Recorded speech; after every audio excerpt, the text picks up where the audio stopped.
akan dikuasai lagi oleh dosa, kan gitu. Kamu tidak akan lagi dikuasai oleh dosa. Sebab kamu tidak berada di bawah hukum Taurat, melainkan di bawah hukum kasih.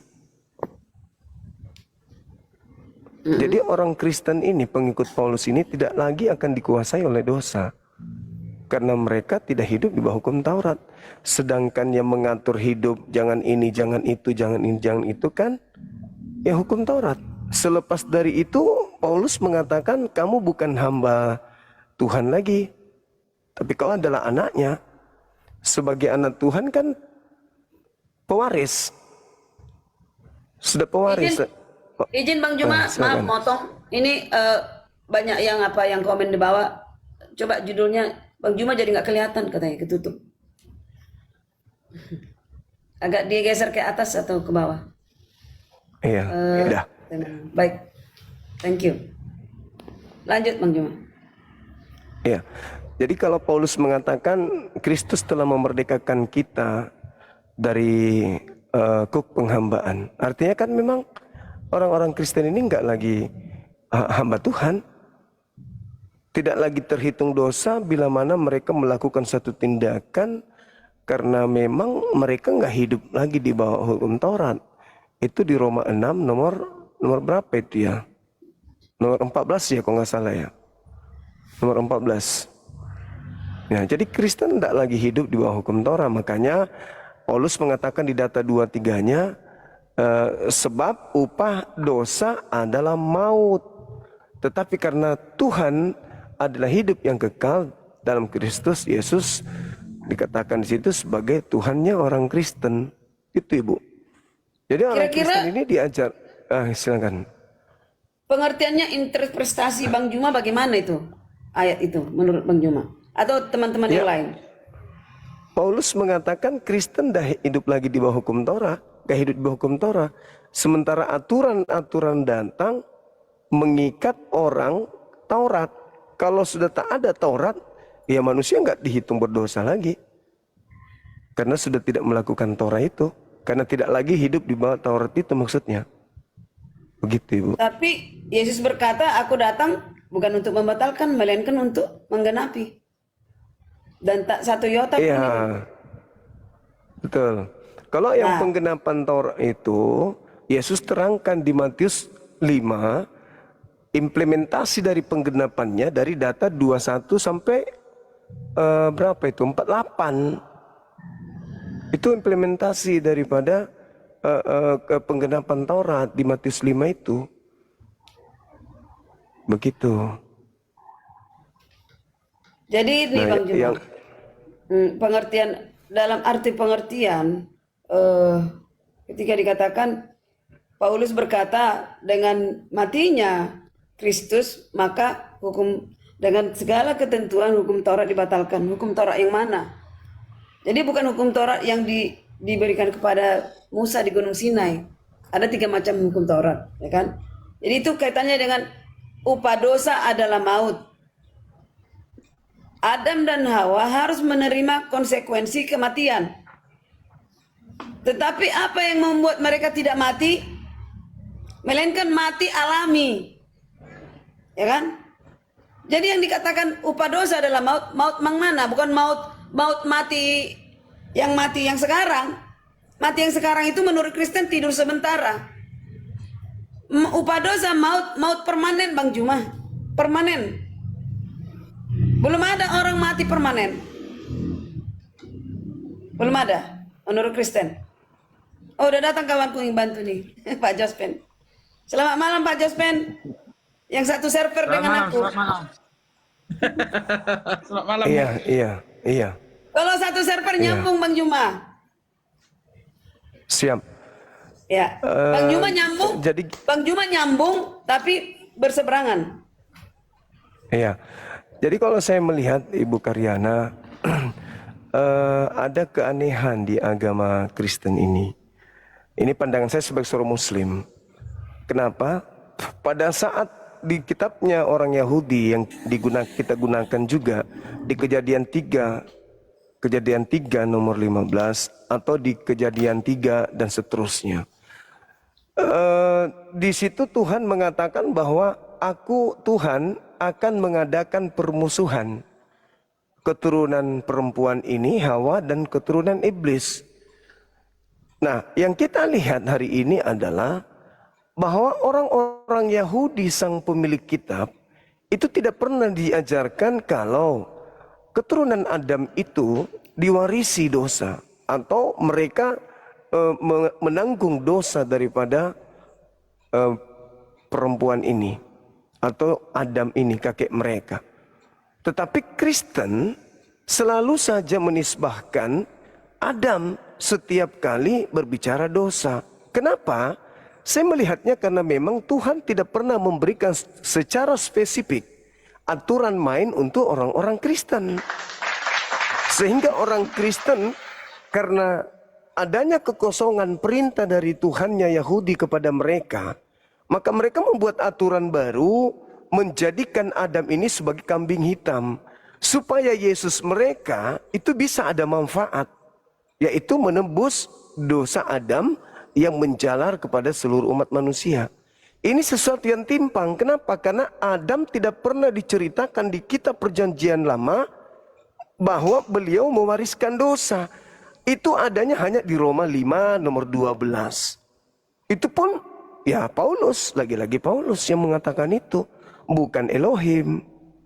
Elohim malah mengatakan Kejadian 5:2 dan juga Kejadian 1:28, Abraham anak-anaknya laki perempuan diberkati Tuhan. Ini kok malah dikatakan mewarisi dosa, mewariskan dosa, kesalahan Adam. Ini yang saya lihat nih, pola ini ada di Kristen. Setiap kali ketidakberdayaan mereka untuk mengungkap kebenaran tentang Tuhan Yesus ini, maka Adam yang selalu jadi biang kerok, Adam selalu menjadi kambing hitam. Seperti itu, Bu. Silakan. Malam, Bang Karina. Iya, malam Saudara Celesio, silakan buka kamera. Saudara Gilen, Yohanes 17. Silakan. Nah, terkait dengan tema ini, Ibu, izinkan saya bernarasi, nanti teman-teman bisa menanggapi. Terkait dengan upah dosa adalah maut. Saya melihatnya sederhana. Sama seperti dalam Al-Quran kami. Ketika diterangkan kemudian di dalam surah Al-Baqarah di ayat 206. Atau di surah yang lain, misalnya di dalam surah Al-Maidah ayat 32 kalau nggak salah. Di situ Allah mengatakan Bismillahirrahmanirrahim, annahu man qatala nafsan bi ghairi nafsin au fasadin fil ardi faka'annama qatalan nas jami'a. Barang siapa yang membunuh satu manusia tanpa alasan yang dibenarkan, maka dia sama halnya membunuh seluruh umat manusia. Nah, di Kristen, mohon maaf nih, kalau dikatakan upah dosa adalah maut, membunuh Yesus itu adalah melanggar hukum Tuhan. Kenapa? Keluaran 23 nomor 7, jangan kamu membunuh orang yang benar. Artinya, kapan kau membunuh orang benar, dosanya adalah maut. Yesus seorang benar, dibunuh, maka dosa menyalibkan Yesus itu adalah maut. Itu. Dosa membunuh Yesus adalah maut. Nah, teman-teman saya hari ini, sekte apapun itu, justru dosa ini dijadikan sebagai lambang agama. Seperti yang digantung di belakang temboknya saudara kita Salesius. Itu kan lambang dosa itu. Itu lambang dosa. Ketika Tuhan, jangan kau membunuh, jangan kau menyalib orang yang betul, tetapi ternyata disalib. Lalu orang Kristen datang mengagung-agungkan alat yang dipakai membunuh orang benar ini. Berarti saudara saya sedang mengagungkan dosa. Sederhananya di situ. Ya. Oke. Nah, kecuali teman-teman Kristen saya boleh menunjukkan bahwa Elohim dalam hal ini Yahweh Tuhannya Yahudi mengizinkan membunuh orang benar. Berarti penyaliban bukan dosa. Tapi kalau tidak ada data itu, ya mohon maaf nih, kalian ya mempermainkan dosa dan bahkan menyanjung dosa. Kalian mengaku selamat karena dosa. Itu nggak bisa. Dosa tidak menyelamatkan. Artinya penyaliban itu tidak menyelamatkan. Itu menurut saya, saudara-saudara. Silakan. Bu Karina, boleh saya bicara? Silakan. Mohon maaf Bu Karina. Bu Karina Silakan. Kristen ya? Iya, Kristen. Katolik apa Protestan? Saya Advent. Oh, Advent. Oke, semangat Bu ya. Jadi gini, karena Bang Zuma tadi menyinggung tentang salib saya itu ya. Ya. Tadi ya sejak kemarin Bang Zuma bahas tentang salib ya. Saya sudah menjawab. Jadi gini Bang Zuma, membunuh orang benar, ya, membunuh orang benar. Sekarang pertanyaan saya untuk Bang Zuma, yang berdosa di sini siapa? Yang berdosa yang dibunuh membunuh. apa yang membunuh? Yang membunuh. Ya. Ya, yang membunuh kan ya. Artinya orang yang membunuh, orang yang tidak berdosa itu adalah upahnya apa? Maut kan? Neraka. Maut. Ya, maut kan. Iya. Jadi kalau ada orang yang membunuh orang yang benar, maka upahnya adalah maut. Iya. Nah, kalau ada orang yang terbunuh, dia tidak berdosa sama sekali, seperti Yesus. Apa upahnya? Upahnya adalah hidup yang kekal. Jadi kalau ada orang yang benar dibunuh, orang benar Kalau dibunuh misalnya ini Bang hidup Zuma kekal. orang benar ya, misalnya Bang Zuma orang benar ya, terus dibunuh oleh orang, oleh saya misalnya, saya upahnya adalah maut yang membunuh Bang Zuma. Tetapi upahnya Bang Zuma apa? Karena Bang Zuma orang benar, maka upah yang didapat oleh Bang Zuma adalah hidup yang kekal. Makanya kalau siapapun orang Kristen ya yang percaya sama Yesus yang adalah orang benar tapi dibunuh, itu upahnya apa? Hidup kekal Bang Zuma. Hidup kekal. Makanya dalam iman Kristen ya, iman Kristen, orang yang percaya sama Yesus, walaupun dia sudah mati, tetap dia hidup. Secara jasmani dia mati, tetapi secara rohani dia itu hidup.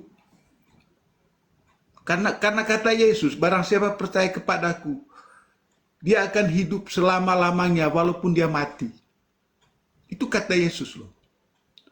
Dan sekali lagi Bang Zuma, orang yang membunuh orang yang benar, upahnya adalah maut. Tetapi orang yang terbunuh karena kebenaran, upahnya adalah hidup yang kekal. Kalau dalam Kristen, itu disebut dengan martir. Mati syahid. Martir. Ya, kalau dalam Islam mati syahid. Ya kan? Itu. Jadi itu yang ingin saya jelaskan. Ya, oke. Dilanjut Bu Karina, silakan. Iya. Saya tanggapi dulu Bang Salesius. Ya, silakan. Ya, saya tanggapi. Bang Zuma. Baik. Nah, jadi gini, membunuh Yesus orang benar, upahnya maut. Berarti penyaliban ini kan lambang maut kan? Karena membunuh orang yang benar kan? Harusnya saudara kami Kristen, ketika mengutuk tragedi itu, atau tidak suka dengan pembunuhan terhadap orang benar ini, maka sejatinya kalian harus membuang jauh-jauh salib itu. Karena salib itu adalah sesuatu yang mengingatkan terhadap perlakuan atau tindakan orang yang jahat. Itu konsep yang saudara Salesius tawarkan. Cuman masalahnya adalah hukuman Tuhan hanya berlaku kepada orang yang salah. Tidak pernah Tuhan memberikan kemudian jalan untuk membunuh orang yang benar. Ketika saudara mengatakan Yesus orang benar dibunuh, maka pembunuhnya ini adalah neraka. Oke, pembunuhnya adalah neraka. Lalu yang lucu di sini adalah ketika orang benar ini dibunuh, apa yang Anda terima dari sana? Keselamatan, bukan? Ya, keselamatan, hidup yang kekal kan. Nah, keselamatan berarti akibat perbuatan yang menyebabkan adanya maut yang adalah dosa, justru Kristen selamat dari situ. Aduh. Itu. Iya, benar. Itu dulu. Iya. Itu konsep berpikir yang bagus. Silakan. Iya, sekarang kan begini, jangan kau membunuh orang yang tidak bersalah. Ternyata orang-orang kufur, orang-orang kafir yang tidak percaya kepada Yesus malah membunuhnya. Membunuh Yesus adalah sesuatu yang dibenci oleh Tuhan. Iya kan? Nah, tetapi anehnya, sesuatu yang dibenci oleh Tuhan ini justru ternyata keselamatan bagi orang Kristen. Jadi polanya di mana? Hal yang dibenci Tuhan. Ya. Hal yang dibenci Silakan, Tuhan. Benar. Amsal 6 nomor 16, 6 perkara yang dibenci Tuhan, bahkan 7 kekejian di dalam hatinya. Di antaranya adalah menumpahkan darah orang yang tidak bersalah. Rupanya menumpahkan darah orang yang tidak bersalah justru keselamatan bagi saudara kami Kristen. Siapa yang tepuk tangan di sana?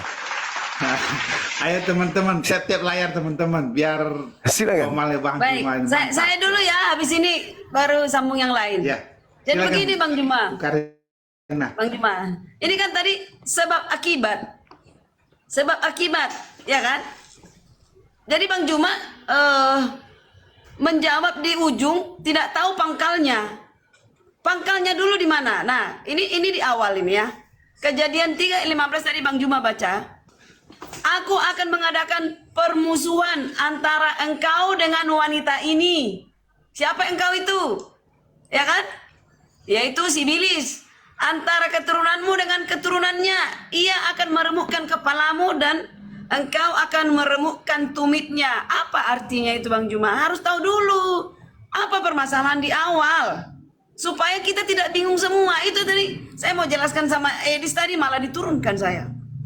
Jadi gini, dia kan selalu bilang itu kehendak iblis. Bapak juga berkehendak, ya kan? Apakah bekerja sama? Ini yang bingung kita semua. Nah, ayat tadi sejak itu ini maksud saya. Kejadian 3:15, setan mengerti dan menyimak dan mengikuti nubuatan dari Tuhan. Apa nubuatan dari Tuhan? Beranak cicitlah engkau penuhi sisi bumi ini. Lah, sejak Adam dan Hawa melakukan kesalahan, untuk itu anaknya dikorbankan. Itulah kasih karunia. Itu dulu di awal. Itu dulu di awal. Jadi iblis, setan sudah tahu 4.000 tahun kemudian Yesus akan lahir melalui perempuan tadi. Itu kejadian 3:15. Kejadian 3:15 artinya perempuan itu, benih perempuan itu akan melahirkan Yesua HaMasiah yang menjadi dikorbankan di Bukit Golgota, menggantikan kematian Adam dan Hawa dan keturunannya. Bayangkan 8 miliar manusia kita ini, satu orang dikorbankan anaknya. Itu sepakat nggak Celsius? Sepakat nggak yang kukatakan? Sepakat? Oke. Itu permasalahan di awal. Itu yang mau saya jelaskan tadi. Saya malah diturunkan Edis. Belajar dulu katanya.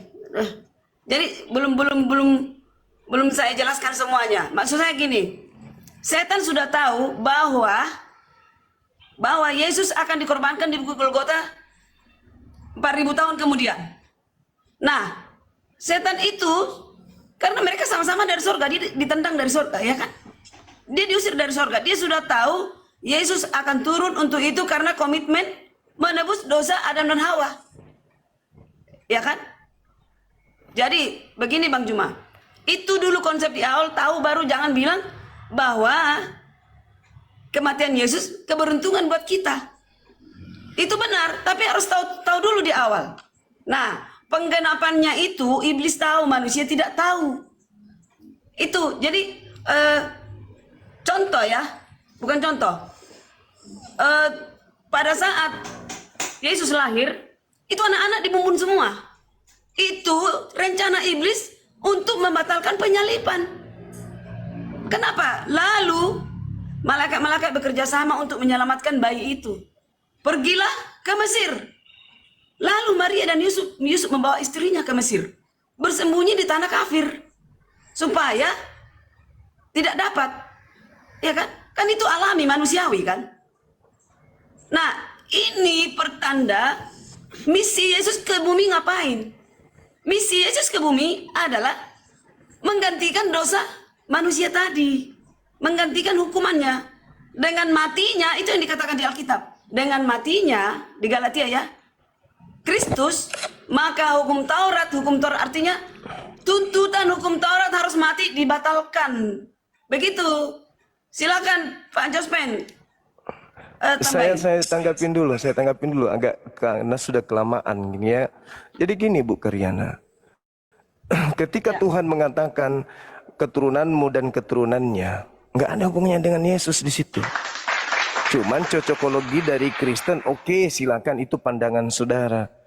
Yang dimaksud di sana adalah memang kita ini selalu bermusuhan dengan iblis. Kita tidak pernah akur.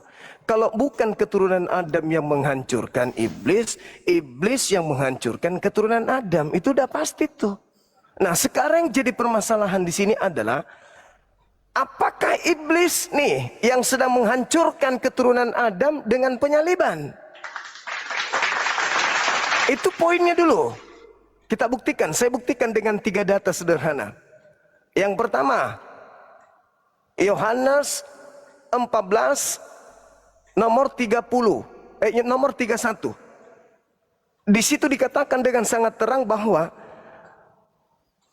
dunia harus tahu bahwa aku senantiasa mengasihi Bapa, sebab aku senantiasa melakukan segala sesuatu yang diperintahkan kepadaku. Segala sesuatu yang diperintahkan oleh Bapa, itu yang Yesus lakukan. Yang kedua,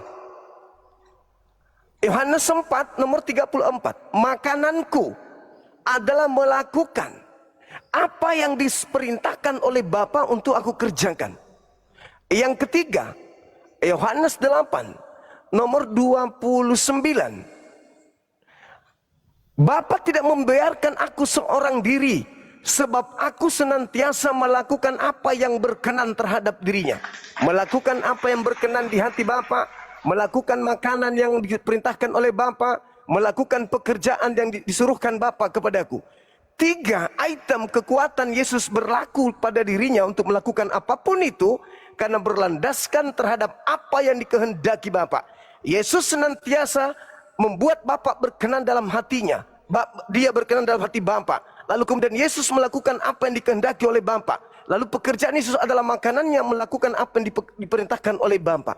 Adakah kemudian Bapa menginginkan agar Yesus itu disalib? Tidak ada. Tidak ada. Berarti Yesus tidak pernah akan mau disalib. Lalu siapa yang menginginkan penyaliban itu terjadi? Iblis. Makanan iblis adalah bagaimana kemudian meremukkan tumit daripada anak keturunan Adam, termasuk Yesus. Maka iblis senantiasa ingin mencoba Yesus, ingin membinasakan Yesus. Berapa kali iblis ingin membinasakan Yesus? Sering kali kan? Sampai pada akhirnya iblis menjadikan Yudas dan imam kepala mahkamah agama untuk eksekusi mati Yesus, agar bumi ini tidak ada yang bernama Yesus. Iblis mau Yesus segera pindah alam.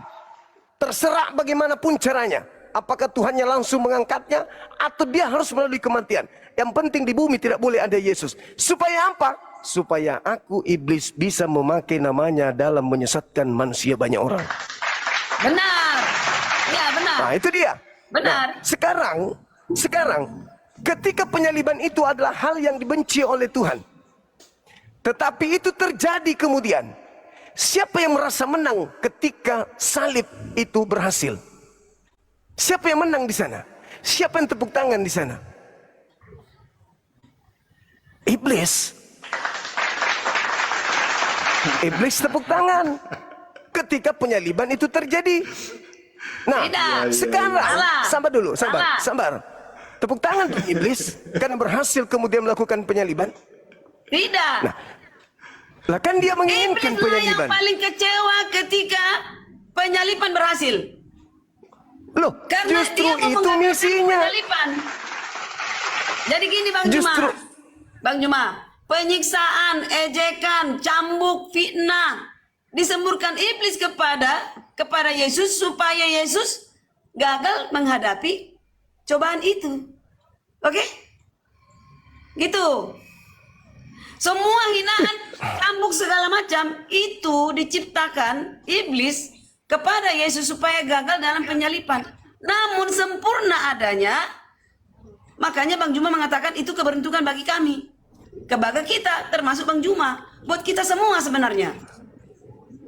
Nah, Itu. sekarang ada nggak kehendak Bapak agar Yesus disalib? Itu sudah komitmen sama dengan anak saya nih.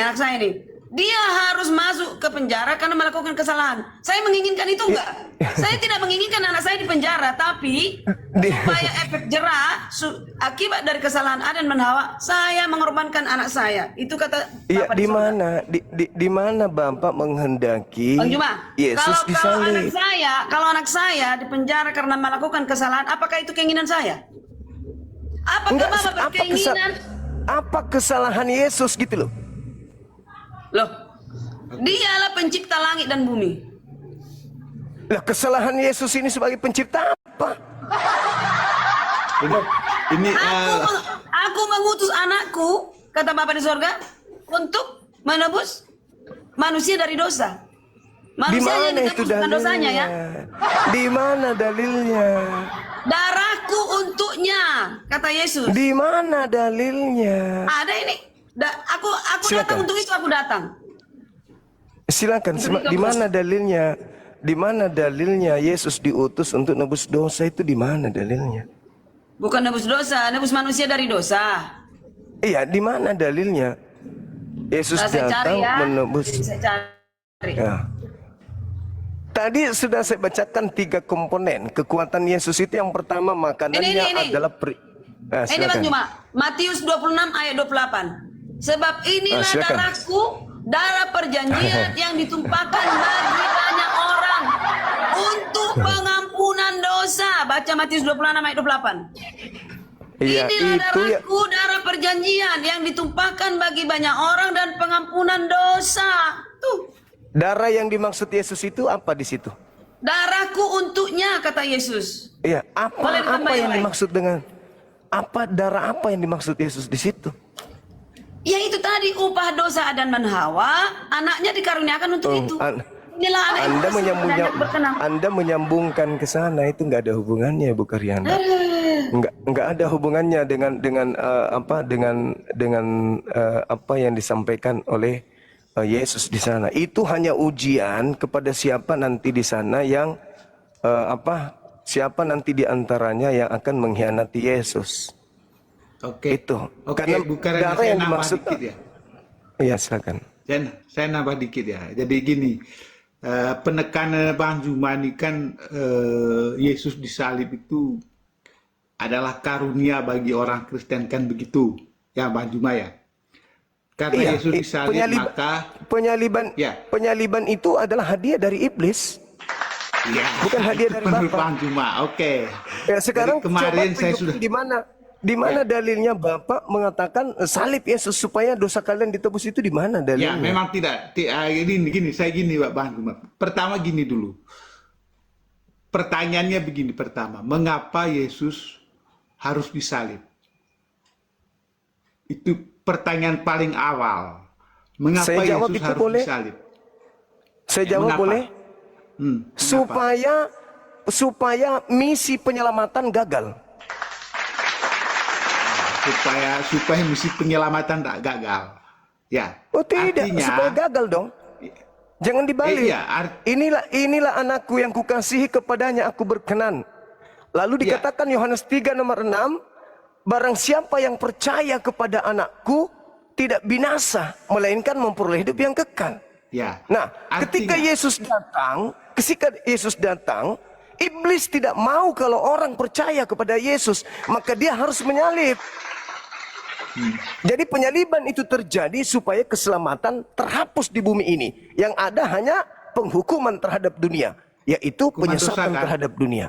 Ya, Yes. makanya gini, benar itu Bang Juma. Jadi gini, pertama Allah Bapa mengutus putranya ke dunia ini untuk menyelamatkan semua manusia.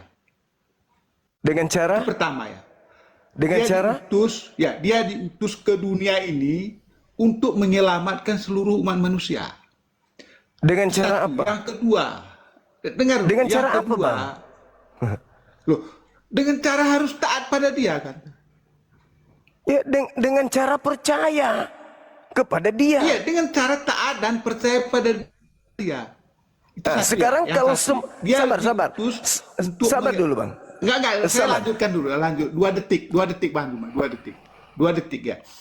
Jadi Yesus diutus oleh Allah Bapa ke dunia ini untuk menyelamatkan umat manusia. Itu yang pertama. Yang kedua, dia diutus untuk mewartakan kerajaan Allah, mewartakan kebenaran. Ya, karena orang yang benar itu pasti akan diselamatkan.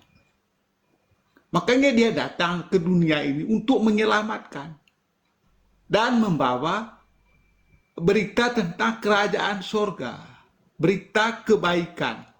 Tapi banyak orang, semua orang Farisi, ahli-ahli Taurat itu menolak dengan visi misinya Yesus itu. Makanya ketika dia dilahirkan, dia sudah lahir ya, itu Herodes ngamuk.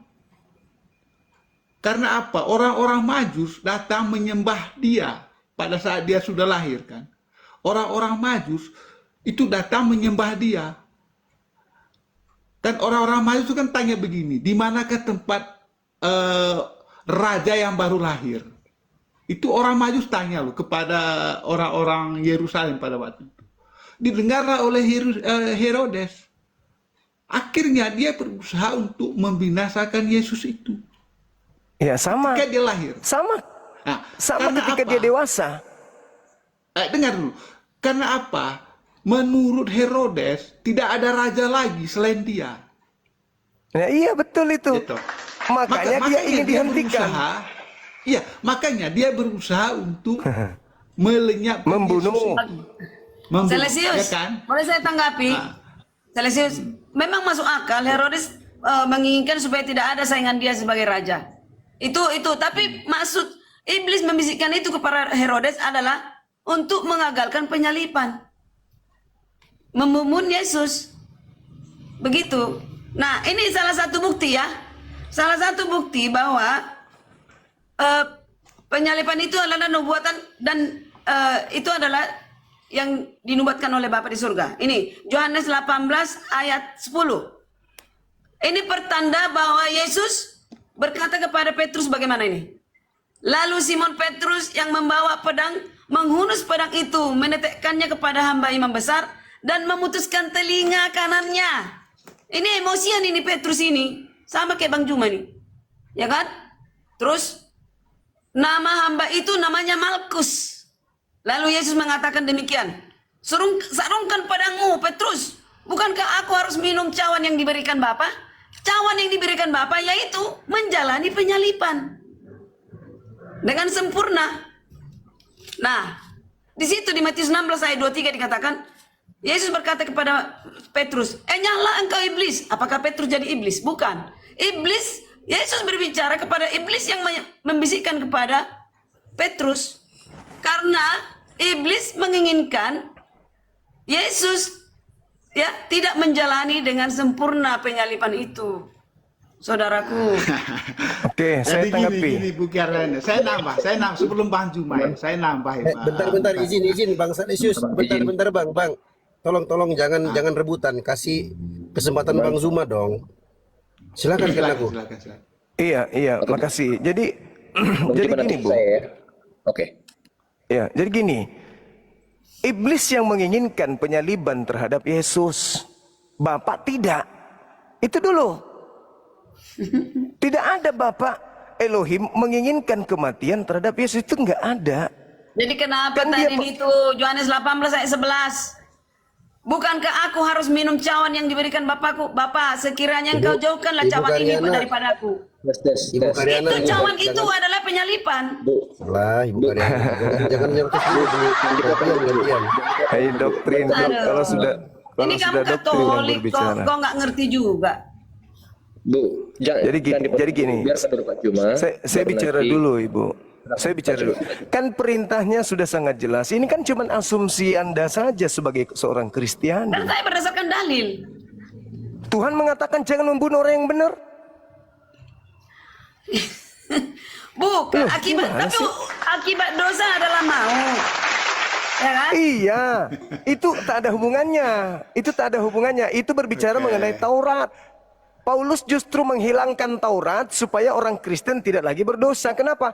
Karena dia tahu orang Kristen itu suka makan babi. Makanya larangan makan babi dihapus oleh Paulus. Dia Saya tahu dengan Pak itu. Jospin nggak makan, gimana? Tidak mungkin Roma dan Yunani mau menerima ajaran Paulus kalau babi nggak diharamkan, nggak dihalalkan dulu. Jadi saya kembali kepada yang tadi. Tuhan tidak menginginkan adanya kematian terhadap Yesus. Dia diutus supaya dipercaya. Barang siapa yang percaya kepada Yesus tidak binasa, melainkan memperoleh hidup yang kekal. Muncul pertanyaan, andai saja orang Farisi, mahkamah agama, imam kepala, ahli Taurat seluruhnya percaya kepada Yesus, apakah ada penyaliban?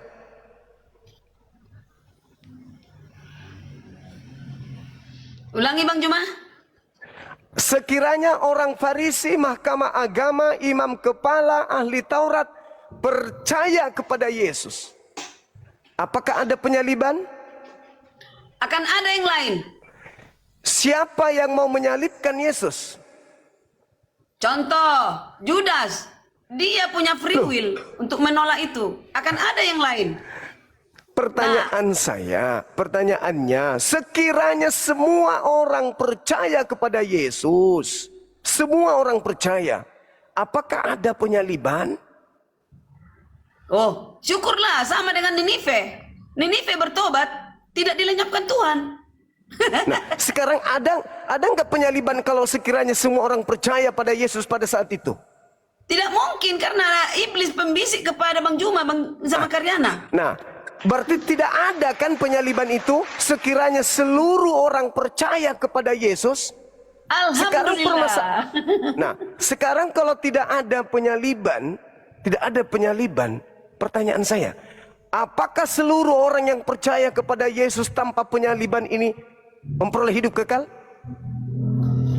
Jadi semua ada kepentingan Bang Juma. Enggak, jangan. Kalau tidak ada penyaliban, artinya orang semua percaya.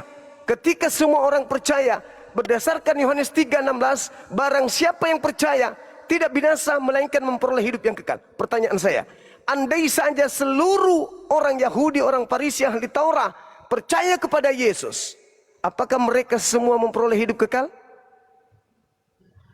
Ya, Tanpa penyaliban? betul. Nah, sudah. Sekarang pertanyaan. Sudah. Sekarang aku tanya Tunggu. balik Bang Juma. Aku tanya 10 balik Bang detik, Juma. 10 detik Bu, habis itu Anda bertanya. 10 detik. Untuk itulah iblis menghentikan misi penyelamatan dengan cara membunuh, dengan cara menyalib, agar semua manusia itu jangan ke surga, karena iblis maunya manusia ke neraka. Itu. Jadi penyaliban ini adalah satu-satunya cara untuk menghentikan penyelamatan yang dilakukan oleh Yesus. Jadi salib itu membinasakan, bukan menyelamatkan. Titik. Silakan. Terima kasih banyak. izinkan saya, jangan ada pemotongan teman-teman ya. Terima kasih Pak Juma. Oke, sebenarnya yang tadi dari narasi yang disampaikan oleh Pak Juma, inti masalahnya ya, apakah penyaliban Yesus adalah kemenangan iblis atau rencana Allah? Jadi ada beberapa hal yang saya sampaikan juga, ada juga dengan pernyataan-pernyataan yang sudah disampaikan oleh Bapak Juma ya, sehubungan dengan tentang mengenal ini. Nah, yang pertama adalah Yesus taat kepada Bapa, itu benar. Nah, ayat Anda sebutkan itu memang benar ya, ada 3 ya, Yohanes pasal 4 ayat 34, dan juga Yohanes pasal 8 ayat 29, dan Yohanes pasal 14 ayat 31. Yesus melakukan kehendak Bapa. Oke, artinya penyaliban bukan kecelakaan, itu bagian dari kehendak Allah. Ya, itu artinya. Jadi iblis terlibat tapi bukan pemenang. Makanya dalam Lukas pasal 22 ayat 3, iblis masuk ke dalam Yudas, dan Yohanes pasal 13 ayat 27 di dalam konfirmasinya. Kalau kita lihat, sesudah menerima roti itu, iblis masuk ke dalam dia. Jadi indikasinya adalah iblis mendorong penyaliban, tapi dia hanya alat, bukan pengendali utama. Nah, iblis tidak mengerti rencana Allah. Kalau kita lihat di dalam 1 Korintus 2 ayat ke-8, sekiranya mereka mengetahuinya, mereka tidak menyalibkan Tuhan yang mulia. Ini kunci, iblis berpikir dia menang, padahal dia sedang masuk jebakan Allah. Nah, salib justru menghancurkan iblis dalam Ibrani pasal 2 ayat yang ke-14, supaya oleh kematiannya ia memusnahkan dia, yaitu iblis. Dalam Kolose pasal 2 ayat yang ke-15, ia melucuti penguasa-penguasa. Artinya bukan iblis menghancurkan Yesus, justru Yesuslah menghancurkan iblis lewat. Katolik jangan terlalu cepat ngomongnya, agak pelambat dikit. Jadi kejadian, Nggak ngerti kami. Oke, kejadian 3 ayat ke-15 digenapi ya. Yang tadi disampaikan itu adalah nubuatan pertama dan Injil pertama di atas dunia ini. Penjelasannya, iblis melukai apa? Salib, tapi Yesus menghancurkan kepala, kemenangan total. Jadi kalau kita lihat ya, penyaliban sama dengan dilakukan oleh manusia berdosa, dipengaruhi iblis, tetapi ya dikendalikan oleh Allah. Hasil akhirnya bukan kemenangan iblis, tapi kekalahan total iblis. Jadi iblis memang mendorong penyaliban, tetapi dia tidak tahu bahwa itu adalah rencana Allah. Justru melalui Yesus salib, Yesus menghancurkan iblis, bukan sebaliknya. Tadi ada enggak kehendak Bapa Yesus disalibkan? Tadi Bapak mengatakan hal seperti itu. Nah, di dalam kitab Yesaya 53 ayat yang ke-10, di dalam kitab Ibrani ya, kita perhatikan. Ingat ya teman-teman, kalau kita menafsirkan Alkitab, lihat konteksnya dan juga lihat dulu konsepnya. Kalau kita ambil dengan secara literal dan bukan menafsirkan, ya kita akan susah dan juga tidak temukan dengan hermeneutikanya. Nah, ini perlu dipahami teman-teman. Ya, kalau kita ambil dengan literal, tapi kalau kita tidak tafsirkan, nah kita akan kehilangan makna. Jadi dalam teks bahasa Ibrani, Adonai Chafet Dakod Hei Echli, artinya Tuhan berkehendak meremukkan dan dia membuat dia menderita. Ingat Tuhan, ya itu adalah merujuk kepada Bapa. Ya, kata kuncinya berkehendak dan juga menghendaki. Tetapi di dalam satu hakikat, ya kita memasuki dalam Trinitas, ya satu hakikat tapi 3 pribadi, itu tidak bisa dipisahkan. Ya, ini sangat kuat. Penderita Mesias sama dengan kehendak Tuhan. Jadi Kisah Para Rasul pasal 2 ayat 23. Ya, penjelasan dari Rasuli. Kalau kita lihat dalam bahasa Yunani-nya, tautonte horis mene boile kai gonosei tau teritori, artinya adalah menurut rencana Allah yang telah ditetapkan pengetahuan Allah. Kata kuncinya boleh, rencana atau kehendak atau keputusan Allah. Baru horismene sudah ditentukan, artinya penyaliban bukan kebetulan, sudah ditetapkan Allah. Dan begitu juga di dalam Lukas pasal 22 ayat 42, Yesus sendiri berkata, ya, plemeto telemea mau Allah toson genesto. Artinya bukan kehendakku tetapi kehendakmu yang terjadi. Kata kuncinya telema, kehendak. Ini sangat jelas. Yesus sadar salib sama dengan kehendak Bapa. Dan Yohanes pasal 10 ayat ke-18, ya Yesus menyatakan dirinya, aku berkuasa memberikan nyawaku. Artinya Yesus tidak dipaksakan tapi taat kepada kehendak Bapa. Jadi kalau kita lihat kesimpulannya di dalam kitab Yesaya, dalam Ibrani, Tuhan menghendaki penderita Mesias. Dalam Kisah Para Rasul pasal dengan bahasa Yunani sudah ditetapkan dalam rencana Allah. Yesus sendiri tunduk pada kehendak Bapa. Saya perlu jelaskan tentang mengenai Trinitas sedikit ini. Oke. Trinitas Allah itu adalah satu, ya. Tapi 3 pribadi, satu hakikat, pribadi yang berbeda dan tugas yang berbeda. Yesus Kristus mempunyai 2 natur. Natur 100% sebagai Allah dan natur sebagai 100% sebagai ilahi. Perhatikan teman-teman, kalau dengan secara literalnya kita akan temukan, tapi ini adalah tafsiran dan konsepnya ada di dalam Alkitab. Oke. Jadi jelas bahwa kalau kita melihat ya dengan semua di dalam melakukan rencana ini, ya dalam teks asli Alkitab, kata Cafet Ibrani dan Beule Yunani menunjukkan bahwa penyaliban Yesus adalah kehendak dan rencana Allah, bukan kebetulan atau kemenangan iblis. Kira-kira dengan demikian, silakan ditanggapi atau juga bisa ditambahkan. Saya tanggapi dulu, Bung. Kanda izin, Saya tanggapi dulu. Kanda izin ini kok moderator mute-nya saya nggak bisa mute ini yang teman-teman di sini. Nanti biar saya bisa bantu ini. Saya nggak bisa mute mereka. Izinkan aku.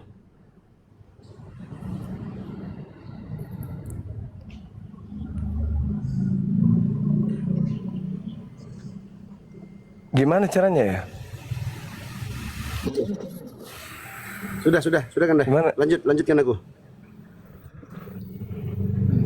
Iya, jadi saudara Katolik, tolong pertanggungjawabkan dulu bahasa Anda yang mengatakan penyaliban itu adalah kehendak. Kehendak Bapak di mana itu, Bang? Bapak ingin orang benar menjadi tumbal untuk orang yang berdosa itu di mana?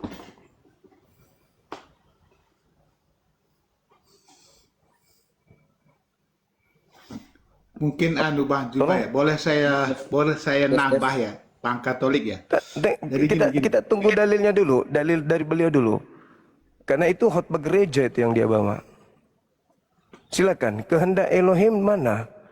Kalau Anda berbicara mengenai Yesaya 53, Bung, dari bab 1 sampai bab 66, itu penglihatan atau mimpi Yesaya bin Amos, itu hanya berbicara tentang raja-raja Yehuda dan Yerusalem. Itu pun yang ada pada masa Yehuda, raja-raja Yehuda yang terkait dengan Hezekia, kemudian Ahaz, Yotam, dan Usia. Nggak ada Yesus. Kenapa Anda membawa data-data yang muncul belakangan seperti kitab Roma, Galatia, Ibrani? Kenapa Anda bawa data-data yang memang sudah dipasang sebagai perangkap untuk menjerat orang agar percaya kepada penyaliban untuk menyelamatkan? Kenapa enggak menggunakan data-data yang lebih dulu sebelum penyaliban? Gitu loh. Sedangkan saya kan mengatakan kepada saudara bahwasanya penyaliban ini adalah cara iblis menghentikan misi penyelamatan Yesus. Yesus datang ingin menyelamatkan orang dengan jalan orang percaya kepada dia, bukan menyalib dia. Salib ini adalah pekerjaan iblis. Bantai itu dulu. Di mana ada Tuhan menginginkan penyaliban terhadap Yesus? Bukankah di dalam Ulangan 21 nomor 22-23 dikuatkan oleh Paulus sendiri? Sebab ada tertulis, terkutuklah orang yang digantung. Tuhan mengutuk orang yang digantung di atas tiang salib. Masakan Yesus dikutuk sama Elohim? Nah, kemudian untuk bahan pemikiran kita, saudara-saudaraku Kristiani yang ada di sini, coba tujukan pandangan saudara kepada Matius 16 nomor 23 itu. Ketika Petrus menarik Yesus, apa yang ada dalam benak Petrus? Sehingga Yesus harus mengatakan, enyahlah iblis, engkau adalah batu sandungan. Apa maksud Yesus mengatakan iblis kepada Petrus? Karena Yesusnya sudah tahu rencana Tuhannya. Apapun yang kalian rencanakan untuk membunuhku, rancangan Tuhanku jauh lebih hebat daripada kalian. Jangan kau ke sana, Yesus. Kalau kau ke sana kau akan mati. Seakan-akan dia menyepelekan Tuhannya Yesus, Tuhannya Bapa yang adalah Tuhannya Yesus. Makanya dia mengatakan, kau hanya memikirkan apa yang dipikirkan manusia, Petrus. Kau tidak memikirkan apa yang dipikirkan oleh Bapa. Bapakku memikirkan apa tentang aku ketika aku ingin kena musibah, ketika aku dikerumuni oleh anjing serigala. Bapakku memikirkan apa ketika aku ada naga di depanku, ada singa di depanku. Apa yang Bapakku rencanakan untukku? Ya penyelamatan. Kau hanya memikirkan apa yang dipikirkan manusia. Kau tidak memikirkan apa yang dipikirkan oleh Bapa. Bapakku tidak akan membiarkan aku sakit, apalagi mati, apalagi celaka. Itu yang dipikirkan. Maka batallah seluruh, batallah seluruh apa yang direncanakan oleh iblis dan orang-orang Yahudi, orang Farisi, mahkamah agama. Batal seluruhnya. Makanya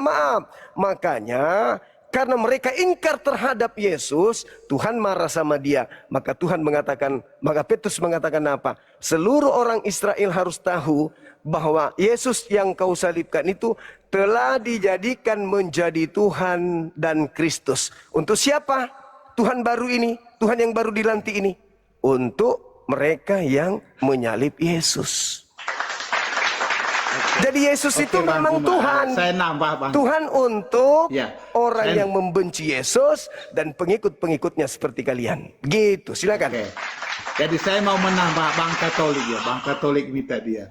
Apa yang dia katakan, saya garis bawahi tentang kehendak ya.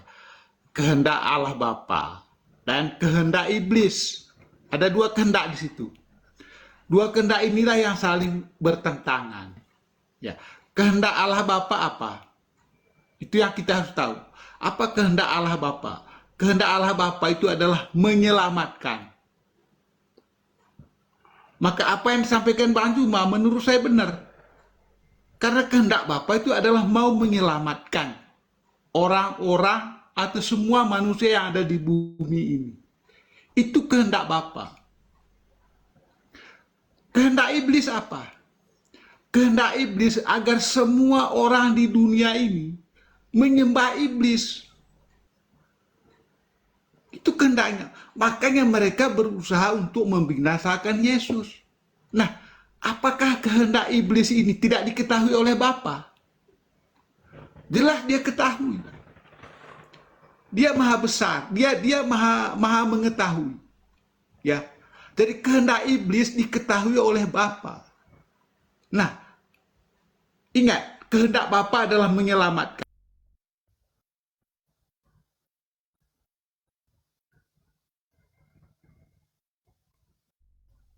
Termute.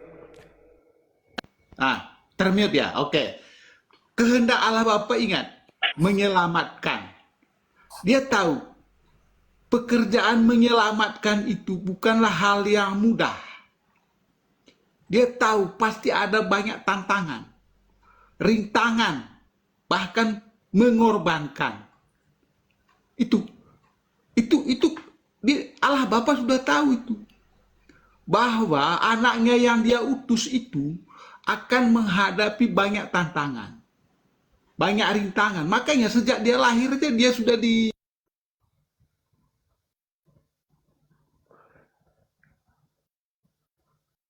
Ya, endingnya gimana, Pak? Ketika kemudian endingnya Bapak begini. endingnya gimana? Endingnya gini, kehendak Bapa seperti yang disampaikan oleh Katolik tadi ya. Kehendak Bapa itu adalah menyelamatkan. Ya. Menyelamatkan semua manusia. Kehendak iblis apa? Supaya manusia ini menyembah iblis.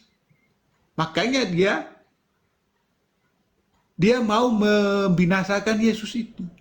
Nah, sehingga kalau saya kaitkan dengan apa yang disampaikan Bang Juma ya, bahwa penyalipan itu adalah kehendak iblis, itu benar. Karena apa?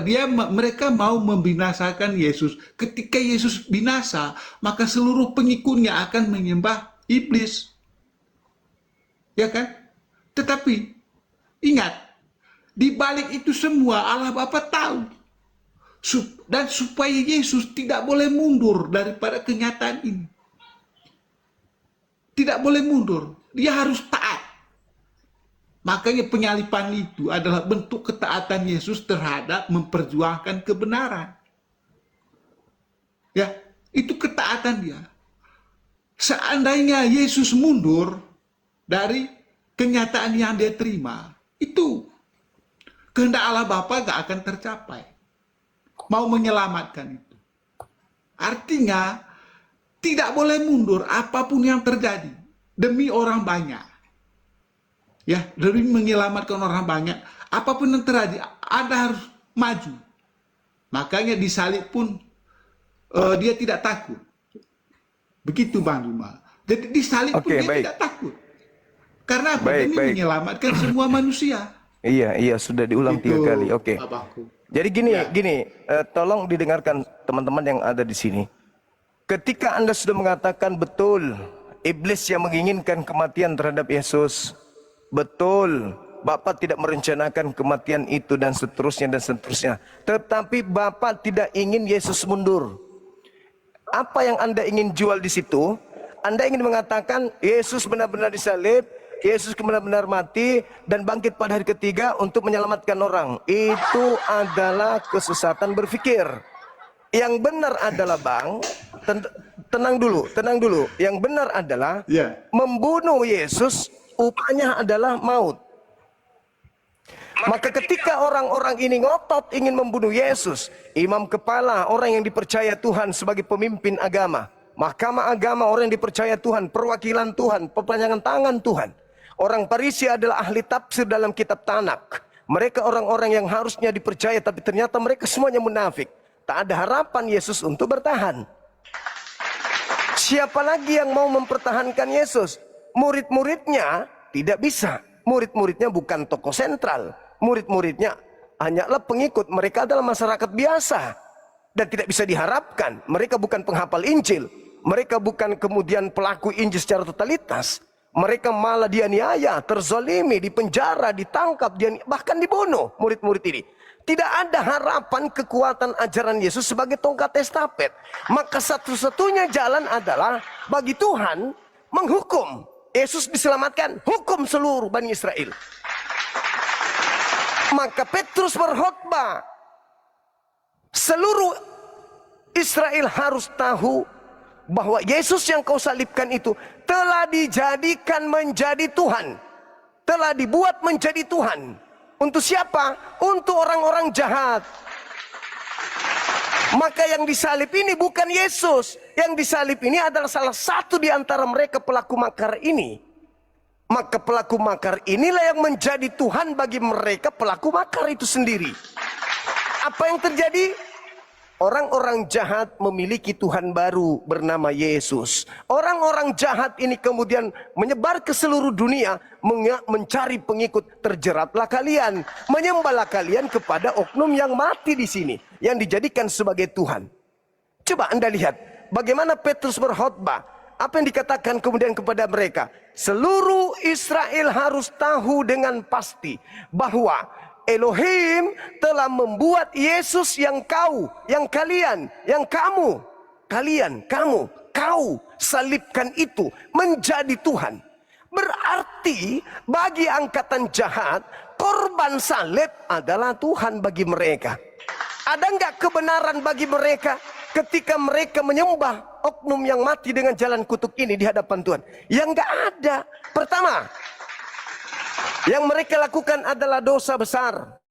Membunuh, punya rencana membunuh kemudian orang benar. Yang kedua, menggagalkan misi penyelamatan. Yang ketiga, jelas bahwa yang mereka bunuh adalah sembahan mereka yang kemudian dilantik menjadi Tuhan oleh Tuhannya Yahudi. Ada enggak keselamatan bagi mereka? Enggak ada. Apa yang terjadi? Daripada mereka sendiri yang masuk ke neraka, maka mereka kemudian ke seluruh dunia mengajak yang lain menyembah kepada Tuhan baru yang dilantik untuk mereka. Jadi mereka tidak lagi menyembah Tuhannya Yahudi. Mereka menyembah Yesus. Lalu supaya mereka itu menganggap dirinya mereka berbuat baik. Ini adalah reinkarnasi Tuhannya Yahudi, bos. Tuhannya Yahudi yang turun menjadi Yesus, bos. Mati untuk dibunuh. Sehingga kelabakan. Apakah Maria melahirkan pencipta? Yes. Apakah Maria lebih tua dari Yesus? Lebih tua Yesus. Berbagai macam kemudian kelucuan yang muncul. Disebabkan kenapa? Tuhan, Yesus ini, korban yang disalib ini, hanyalah Tuhan bagi orang jahat. Bukan Tuhan yang sesungguhnya. Seluruh orang Israel harus tahu bahwa Yesus yang kau salibkan itu telah dibuat menjadi Tuhan. Untuk siapa? Untuk kalian yang menyalib. Lalu orang yang menyalib ini bertanya kepada Petrus, apa yang harus kami lakukan, bos? Kata Petrus apa? Berilah diri kalian untuk dibaptis dan bertobat, tinggalkanlah angkatan jahat. Artinya apa? Tinggalkan menuhankan Yesus. Karena Yesus itu Tuhan bagi orang yang dihukum. Itu yang terjadi. Jangan Anda mengatakan bahwasanya Bapak tidak mau. Tetapi Bapak juga tidak mau mengatakan, jangan kau menyerah, terus harus kau mati sampai. Mana ada konsepnya kayak begitu. Bapak menyelamatkan Yesus. Yang disalib adalah mereka yang membuat makar. Dan yang diberikan sebagai Tuhan hanyalah untuk orang-orang yang jahat. Nah sekarang pertanyaannya kan muncul tuh.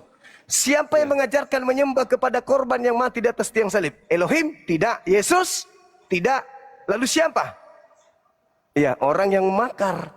Yang keluar dari kubur itulah salah satu daripada pengkhianat. Ya, begitu oke, Bang. Juma.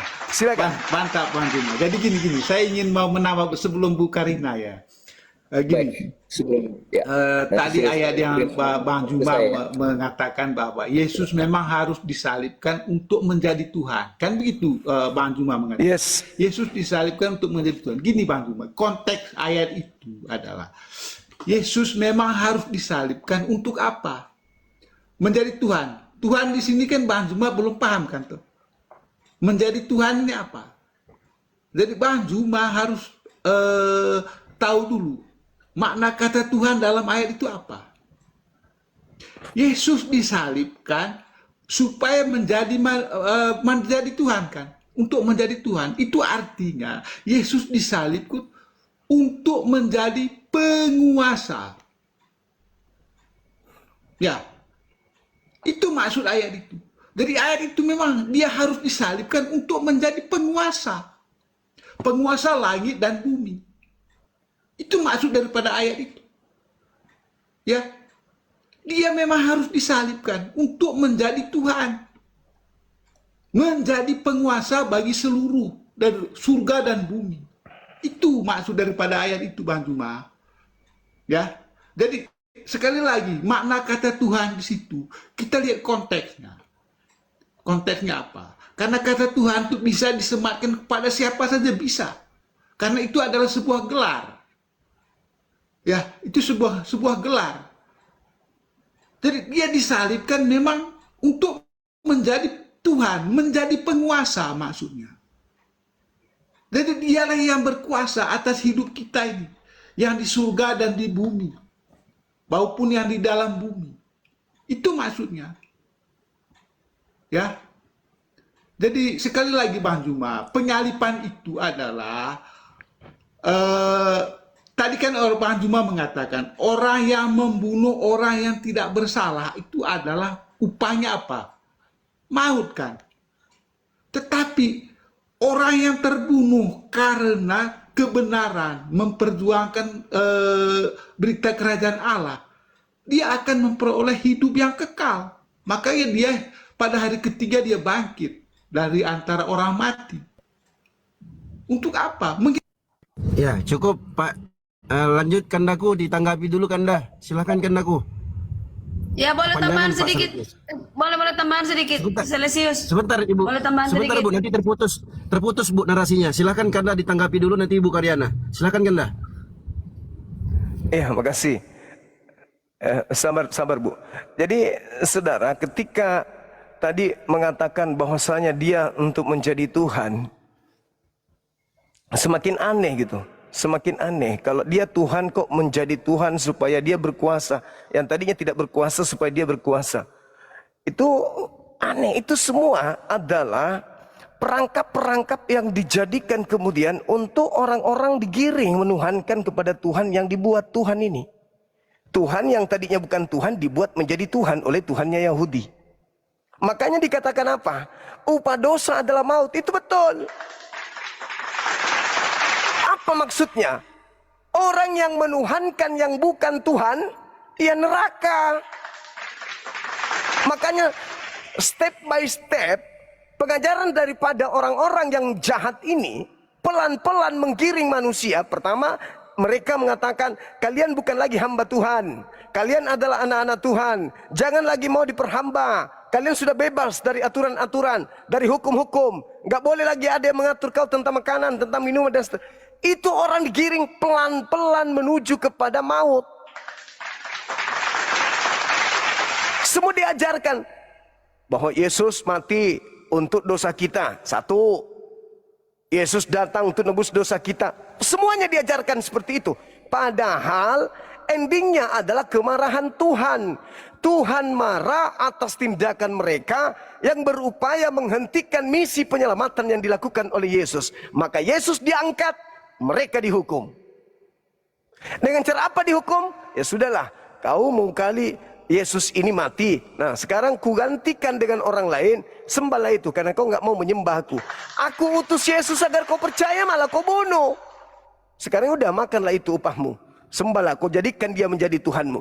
Karena memang Tuhan selalu menjadikan iblis itu sebagai alat untuk menyesatkan orang ketika orang itu lebih memilih sesat. Orang ini mau supaya Yesusnya dibunuh.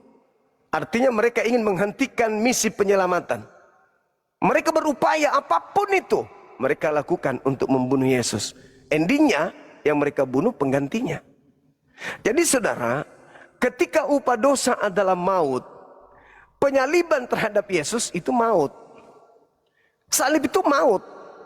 Nah, nanti orang yang sudah dijadikan Yesus itu sebagai Tuhan, mereka akan memutar haluan. Iya, tapi kan dia bangkit pada hari ketiga.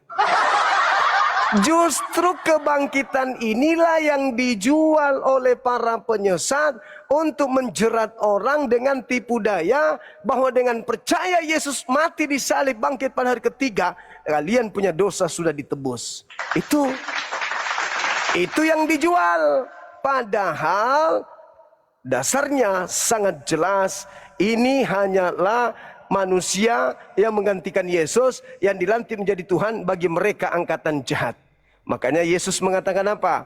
Matius 12, angkatan jahat ini minta satu tanda dan tidak diberikan satu tanda apapun terhadap mereka selain anak manusia keluar dari kubur pada hari ketiga. Sama seperti Yunus, anak manusia keluar dari perut ikan pada hari ketiga. Demikian juga anak manusia keluar dari perut bumi hari ketiga. Nah, itu untuk apa? Untuk tanda angkatan jahat. Kristen sekarang nerima nggak tanda itu? Nerima. Oke. Itu fakta. Silakan. Oke, Bang Juma. Ya, itu sebenarnya menyambung yang dikatakan Bang Selisius tadi. Kenapa kalian menuhankan Yesus? Ya, di Wahyu 13 ayat 8. Ini Bang Juma, biar saya ganti dulu nanti jadi manusia ya. Wahyu 13 ayat 8. Dan semua orang yang diam di atas bumi, ini statement loh, akan menyembahnya. Yaitu siapa? Setiap orang yang namanya tertulis sejak dunia dijadikan di dalam kehidupan dari anak domba yang tersembelih. Anak domba yang tersembelih itu siapa? Yesus, Yeshua HaMashiach. Nah, saya ganti dulu ini. Semua orang yang diam di atas bumi, 8 miliar orang manusia yang tinggal di atas bumi akan menyembahnya. Itu nggak sembarangan loh Bang Juma. Yaitu setiap orang yang namanya tidak tertulis sejak dunia dijadikan. Tertulis nggak namamu di buku? Di buku kehidupan, kitab kehidupan dari anak domba. Tertulis nggak nama kalian? Tertulis nggak nama Islam, nama Kristen? Ini tidak membedakan denom, tidak membedakan agama. Jadi ini sudah dinubuatkan Bang Juma. Sinkron semua di dalam Bible itu. Ini perjanjian baru. Kalau kita buka di perjanjian lama, ada di Zakaria ya. Nih. Kita buka di Zakaria Bang Juma, sebentar. Zakaria, ini perjanjian lama. Sinkron kan? Sekian ribu tahun kemudian, sudah dinubuatkan. Di Zakaria 6. Zakaria 6. Tinggal ini ya, saya bacakan ini baru diganti dengan yang lain. Nih, dialah yang akan mendirikan, tapi beda bahasa perjanjian lama ya, dengan perjanjian baru lebih jelas. Dialah yang akan mendirikan bait Tuhan. Siapa itu? Yang disalibkan. Dan dialah yang akan mendapat keagungan dan akan duduk memerintah di atas tahtanya. Di sebelah kanannya. Ada nggak di perjanjian baru sebelah kanan? Ada. Ini perjanjian lama ribuan tahun sebelum. Sudah dituliskan, di sebelah kanannya akan ada seorang imam dan permufakatan tentang damai akan ada di antara mereka bapa dan anak. Oke? Itu perjanjian lama, perjanjian baru nyambung. Ada nggak di kitabmu seperti itu Bang Juma? Ya. Nyambung loh. Saya nambah Luar dulu biasa, Bu Karina ya. Ya, Tes. sebelum Kita izinkan. Saya udah menunggu dari tadi, Pak. Pak Sales, diam dulu Pak. Kasih kita kasih Bang Katolik dulu. Silakan Bang Oke. Katolik. Oke, terima kasih banyak ya. Baik. Ya, sama-sama. Saya tadi mau menanggapi apa yang tadi disampaikan oleh Pak Jumat tadi ya. Nah, apakah salib menghentikan misi Yesus?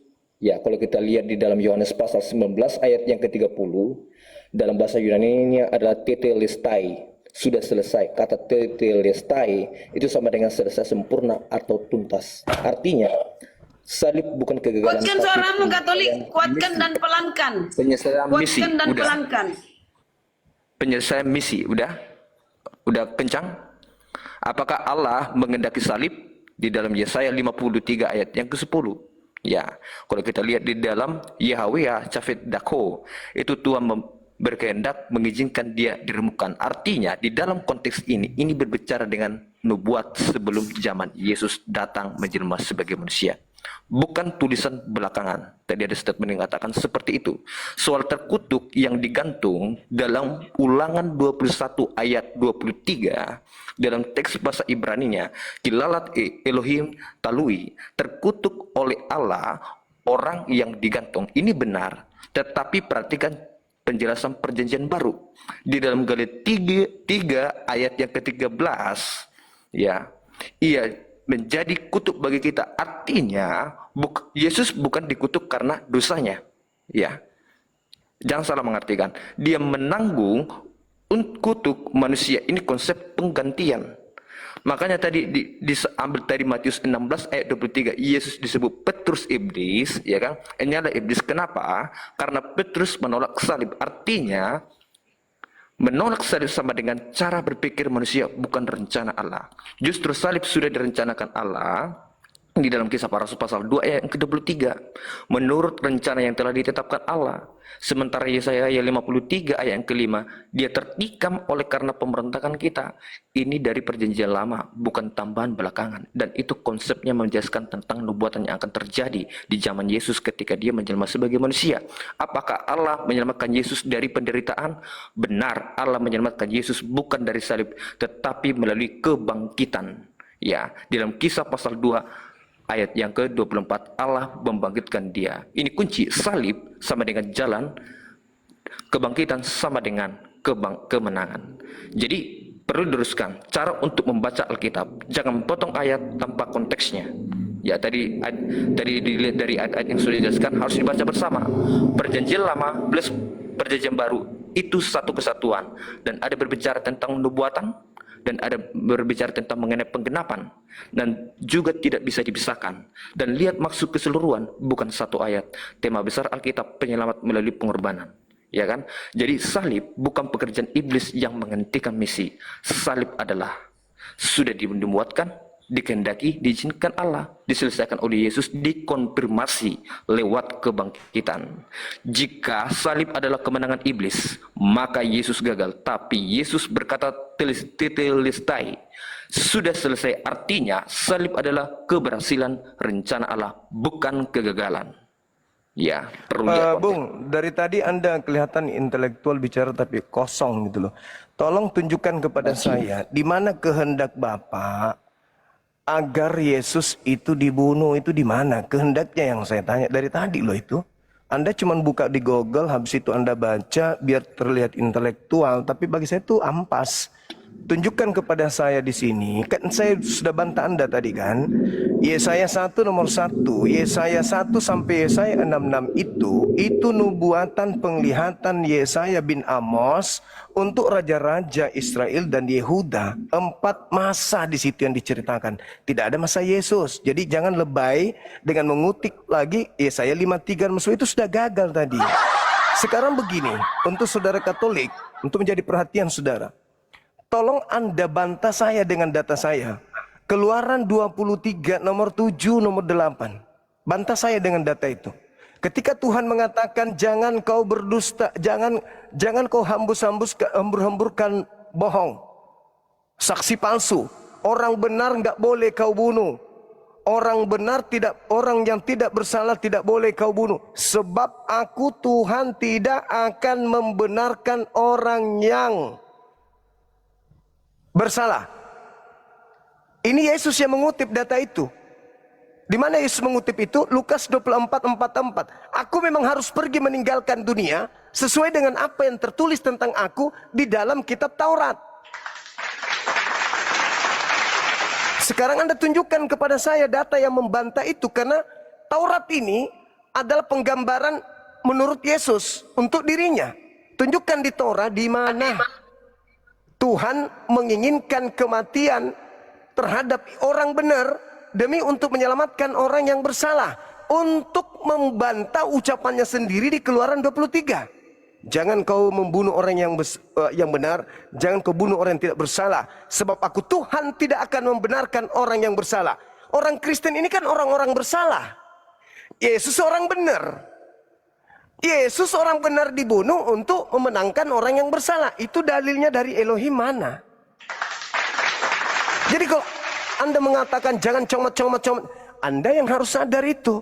Tunjukkan kepada saya dalilnya di mana Elohim menginginkan menyelamatkan dunia dengan cara mengorbankan orang benar. Dalil. Jangan masuk ke Yesaya. Yesaya itu hanya untuk raja-raja yang ada yang sudah saya bacakan tadi kepada saudara. Amos, ya, kemudian Yotam, kemudian apa lagi? Hezekia, kemudian apa lagi yang satu? Ahaz. Anda enggak Yesus? Enggak ada. Jadi jangan Anda comot-comot kitabnya Yahudi untuk melegalkan kemudian Tuhan lantikan Tuhannya Yahudi untuk orang jahat. Bantu saya untuk menemukan data di Taurat tentang Tuhan menginginkan pembunuhan terhadap Yesus sesuai dengan narasi yang Anda bangun, bahwa Tuhan ingin menyelamatkan orang-orang berdosa, demi mereka Tuhan rela membunuh orang benar. Dalilnya di mana? Kalau ada, coba kita ulas. Silakan. Ya, silakan Bang Katolik, di open mic-nya. Oke, baik, terima kasih banyak. Oke, yang pertama, statement yang saya garis bawahi adalah yang disampaikan tentang mengenai kitab Yesaya. Perhatikan konteks, itu berbicara tentang nubuatan. Oke, nubuatan adalah menjelaskan tentang firman yang akan terjadi yang digenapi di masa yang akan datang. Oke, clear, karena Yesus tertikam. Karena sebelum Yesus datang, itu semua dijelaskan di dalam.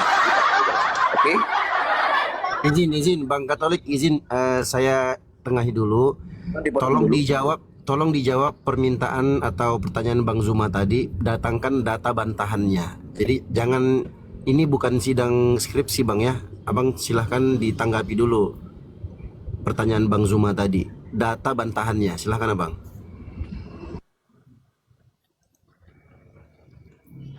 Oke. Oke, tes. Udah? Oke. Baik, terima kasih banyak ya. Untuk data dengan bantahnya untuk disampaikan. Jadi perlu kita memahami konteks dulu yang diambil dari Keluaran 23 ayat ke-7. Benar, Taurat melarang membunuh orang tidak bersalah. Itu hukum bagi manusia, bukan berarti Allah tidak bisa punya rencana penebusan. Ya, Taurat justru punya konsep korban pengganti. Ingat, dalam Imamat pasal 17 ayat yang ke-11, darah itu mengadakan pendamaian bagi nyawa. Artinya ada prinsip satu mati untuk menebus yang lain. Contoh jelas ya di Taurat ya, korban Paskah dalam Keluaran pasal 12. Anak domba mati itu umat diselamatkan. Ini bayangan orang benar tak bercela mati untuk orang lain. Yesus menggenapi pola Taurat dalam Lukas 24 ayat ke-44. Semua Taurat menunjuk kepada dia. Jadi bukan melanggar Taurat, tapi menggenapi sistem korban dalam Taurat.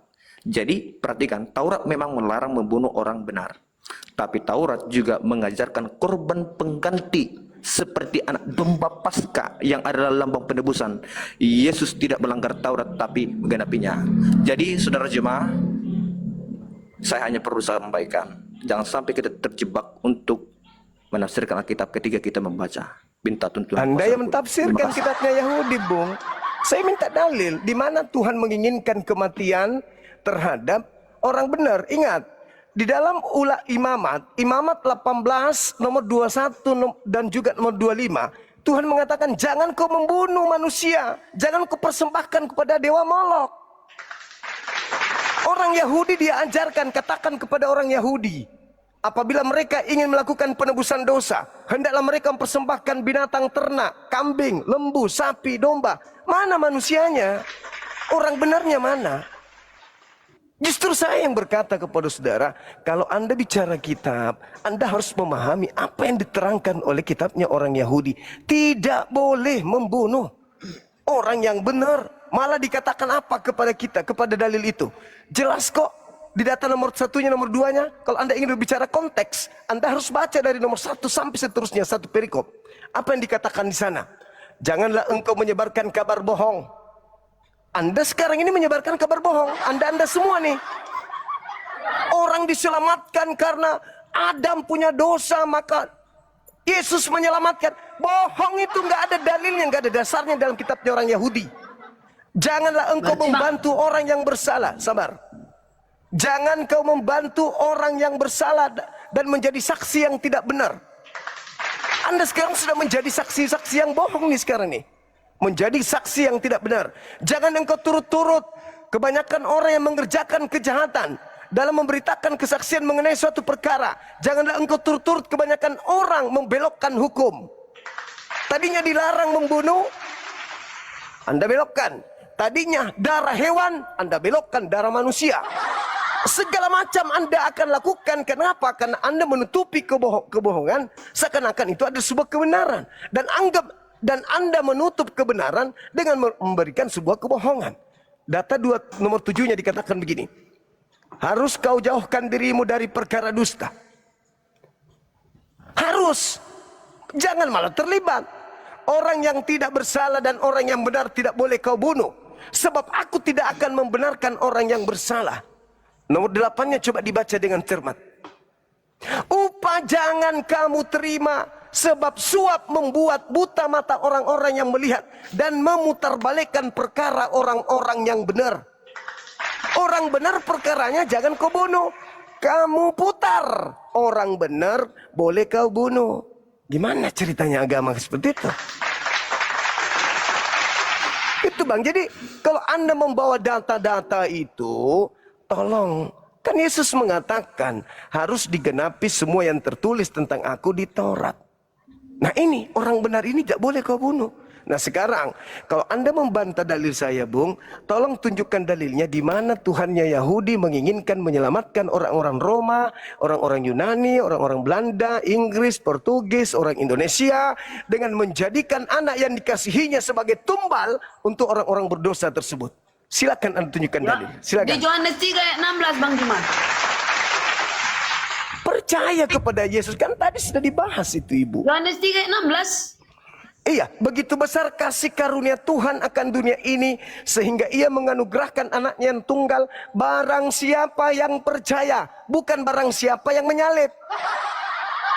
Barang siapa yang percaya. Nah, kalau semua orang percaya, kalau semua orang percaya kepada Yesus, tidak akan ada yang mau menyalib dia. Siapa yang menyalib Yesus kalau semua orang percaya kepada Yesus? Tidak ada. Silakan. Izin Bang Salesius. Si Katolik ini belum selesai tadi. Bang Zuma belum mendapatkan jawaban itu. Kayaknya Katolik Jangan ngambang Pak. Jangan ngambang Pak. Silakan Bang Katolik dijawab pertanyaan Bang Zuma tadi. Biar tuntas pembahasannya baru gantian. Silakan. Oke, baik, terima kasih banyak ya. Jadi kalau sehubungan dengan penggenapannya itu saya ingatkan kembali, kalau Bapak mencari data dengan letter lake, ya, saya akan membantah dengan apa yang Bapak sampaikan itu. Bapak gagal paham dengan salah menafsirkan. Ingat, Yohanes 3:16 itu tepat apa yang dikatakan Ibu Karyana. Saya setuju. Karena kenapa? Kita harus lihat dulu prosesnya. Bagaimana dengan penggenapan itu? Iya kan? Jadi, kalau kita perhatikan baik-baik apa disampaikan Yohanes 3 ayat ke-16, ya.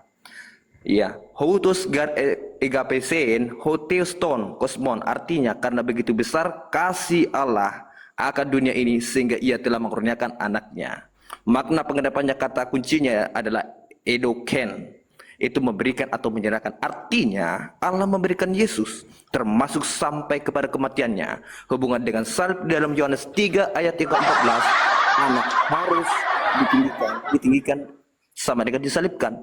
Yohanes 3 ayat ke-16 berbicara langsung tentang salib sebagai bentuk kasih. Intitologinya bukan Tuhan ingin membunuh orang benar, tetapi Tuhan mengasihi itu memberikan anaknya itu untuk menyelamatkan manusia. Jadi Yohanes pasal 3 ayat 16 tidak menunjukkan Tuhan ingin membunuh, tetapi Tuhan mengasihi dan memberikan Yesus kematiannya adalah penggenapan kasih untuk keselamatan manusia. Jadi teman-teman, kepada kita semuanya di sini, termasuk kaum muslimin yang saya selalu hadapi dan banyak sudah ditobatkan, kebanyakan itu salah konteks membaca dan juga salah mengartikan. Oke, saya tanggapi. Saya tanggapi. Dengar lagi ini. Dengarkan pakai kuping. Jangan Anda action di hadapan kita di sini. Pakai kuping Anda ngomong ya. Saya minta dalil di mana Tuhan menginginkan kematian. Habis itu Anda lari ke Yohanes 3 nomor 16. Dibumbuhi sedikit bahasa Yunani biar agak keren sedikit gitu loh. Sekarang di Yohanes 3:16 itu agar orang percaya. Tanya Yesus, Yesus, apa bukti orang percaya kepadamu? Dijawab tuh sama Yesus. Yohanes 14 nomor 12. Aku Yesus berkata kepadamu, barang siapa yang percaya kepadaku, dia akan melakukan pekerjaan yang aku lakukan. Penyaliban itu pekerjaan Yesus enggak? Bukan pekerjaan Yesus. Nomor selanjutnya, nomor 21-nya, Yesus sendiri yang menjawab sendiri. Barang siapa memegang perintahku, dialah yang mengasihi aku. Barang siapa yang mengasihi aku, dia mengasihi dia yang telah mengutus aku. Berarti kuncinya, kudu wajib memegang perintah Yesus. Mana perintah Yesus untuk dia disalib? Salibkan aku, ada? Enggak ada. Justru ketika orang datang ingin menyalibnya, di Lukas 22 Anda baca, nomor 52-53. Apakah kamu pikir aku ini penyamun, penjahat? Sampai kau datang bawa pentungan dan pedang. Sedangkan tiap hari engkau bersama dengan aku di bait suci. Tapi kau tidak ngapa-ngapain. Kau sekarang kau sehebat kali. Apa kata Yesus? Tetapi saatmu sudah tiba. Saatnya kuasa kegelapan. Jadi penyaliban itu adalah waktunya kuasa kegelapan. Yesus sudah pergi tinggalkan dunia. Makanya Yohanes 13-nya, coba Anda baca nomor 31-nya. Yesus itu sudah tak ada, dia pergi meninggalkan bumi ini. Setelah ada rencana penyaliban, Yesus dia mengatakan, saatnya sudah tiba, aku harus pergi ke rumah Bapa. Di mana aku pergi, kau tidak akan datang ke sana. Lalu dia itu mengutus maksudnya apa? Roh Kudus. Iya, Roh Kudus yang diutus setelahnya. Yes. Masa Roh Kudus diberikan kepada orang-orang jahat? Ingat Bu Karyana, ingat. Tuhan Elohim menjadikan yang disalib ini sebagai Tuhan untuk orang-orang jahat. Itu dalil. Murid-murid kepenuhan Roh Kudus sehingga bisa melakukan bahasa asing gitu maksudnya. Tunggu dulu. Ya. Tunggu dulu. Boleh nambah. Boleh. Karena ada dua nanggapi. yang datang Ibu, roh jahat dan roh sudah kudus. diedukasi muridnya Bang Juma, sudah diedukasi. Roh Kudus apabila ia datang, dia memuliakan Yesus, bukan menghinakan Yesus. Aku boleh nangkap. Murid-murid 10 hari berdoa kedatangan Roh Kudus. Mereka berbahasa roh. Sehingga bisa berbicara dengan takjub. Sekarang permasalahannya, kan ada dua yang datang. Setelah dia pergi, roh kebenaran dan roh jahat. Roh jahat ini datang mengatasnamakan Yesus. Roh Kudus juga datang mengatasnamakan Yesus. Permasalahannya sekarang, apakah mereka terlibat menyembah Yesus, menuhankan Yesus? Kalau iya, berarti nubuatan Yesus tergenapi. Ketika Kristus palsu datang, melakukan mujizat dan tanda-tanda kekuatan, maka dia akan menyesatkan murid-murid pilihan juga. Bang Juma, ini, Bang Juma, pertanyaan anak TK ini. Kapan roh jahat mulai datang ke bumi ini? Ini pernyataan anak TK. Kapan?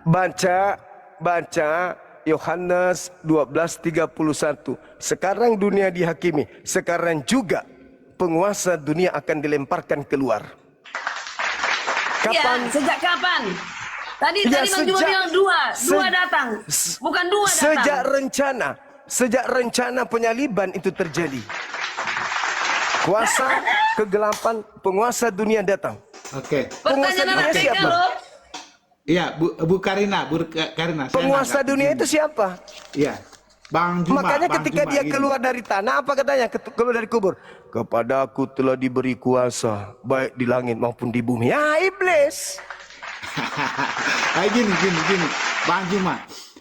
Saya penekanannya Bang Juma di sini adalah penyesat ya.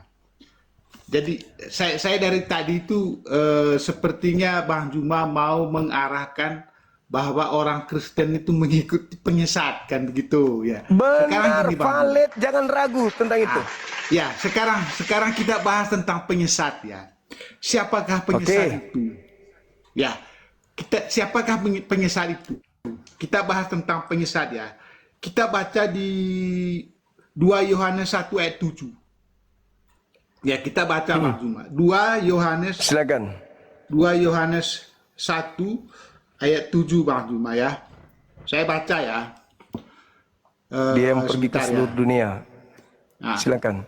jadi ini, sebab banyak penyesat telah muncul dan pergi ke seluruh dunia yang tidak mengaku bahwa Yesus Kristus telah datang sebagai manusia. Itu adalah si penyesat dan antikristus. Itu satu ya, penyesat. Sekarang di sini kita lihat antikristus itu siapa? Ya. Siapa di sini yang menjadi antikristus? Kita buka di 1 Yohanes 2 ayat 22. Ya. Kita baca 1 Yohanes 2 ayat 22, Bang Juma. Kita baca ya. Dari 18-nya bagus, Pak, dibaca. Iya. Siapakah pendusta itu? Oke, dari 18 boleh. Saya Iya. anu dulu ya. Bentar. Sampai pada ini Bang Juma ya. Dari 18 ya Bang Iya. Juma ya. Iya. Dari 18.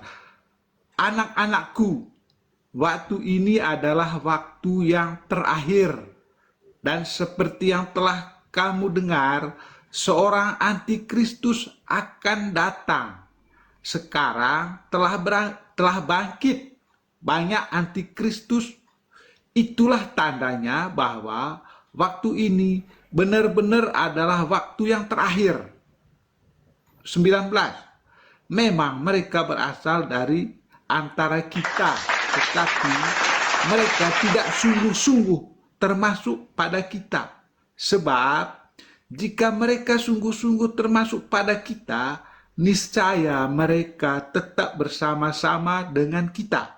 Tetapi hal itu terjadi supaya menjadi nyata bahwa tidak semua mereka sungguh-sungguh termasuk pada kita.